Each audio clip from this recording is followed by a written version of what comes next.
A seismic shift in Colombian justice has exposed the dark legacy of U.S.-backed power, but will accountability truly prevail? Former Colombian President Álvaro Uribe, once Washington's closest ally in Latin America, now faces 12 years under house arrest for orchestrating one of the most brazen corruption schemes in modern history.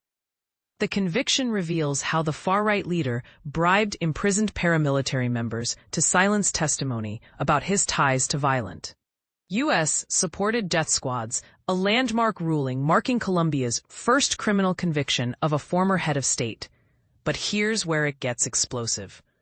During Uribe's 2002 to 2010 presidency, over 6,402 civilians were systematically murdered by state forces and falsely labeled as rebel combatants in the infamous false positive scandal. These weren't battlefield casualties. They were impoverished youths lured with job offers, then executed to inflate military success metrics. Uribe didn't just enable violence, he institutionalized it, declares leftist Senator Iván Cepeda, whose relentless investigations helped unravel the web of corruption.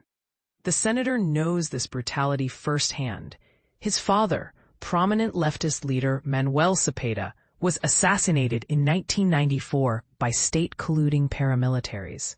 The U.S. role, savior or accomplice? Here's the uncomfortable truth most miss. While Uribe's forces terrorized civilians, Washington pumped billions into Plan Colombia, marketed as anti-drug aid that instead turbocharged paramilitary expansion. Shockingly, U.S. officials like Marco Rubio now condemn Uribe's conviction as judicial weaponization, ignoring Colombia's own courts proving systematic witness tampering. This isn't about left versus right, Cepeda emphasizes. It's about ending the era where powerful men murder civilians, then buy impunity. Controversy alert. Was Uribe's U.S. backing worse than we knew?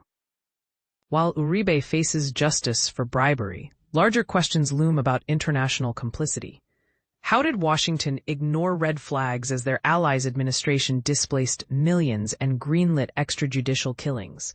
And why are U.S. lawmakers still defending a convicted criminal over Colombia's independent judiciary? From bloodshed to hope, Colombia's rocky path. The interview reveals cautious optimism under current President Gustavo Petro's reforms. Reduced military killings, revived peace talks with remaining guerrillas, and bold stands like cutting ties with Israel over Gaza. Yet challenges persist. Paramilitary networks still terrorize activists, while drug cartels exploit governance gaps. Food for thought. As Colombia confronts its past, should international allies like the U.S. face scrutiny for enabling atrocities?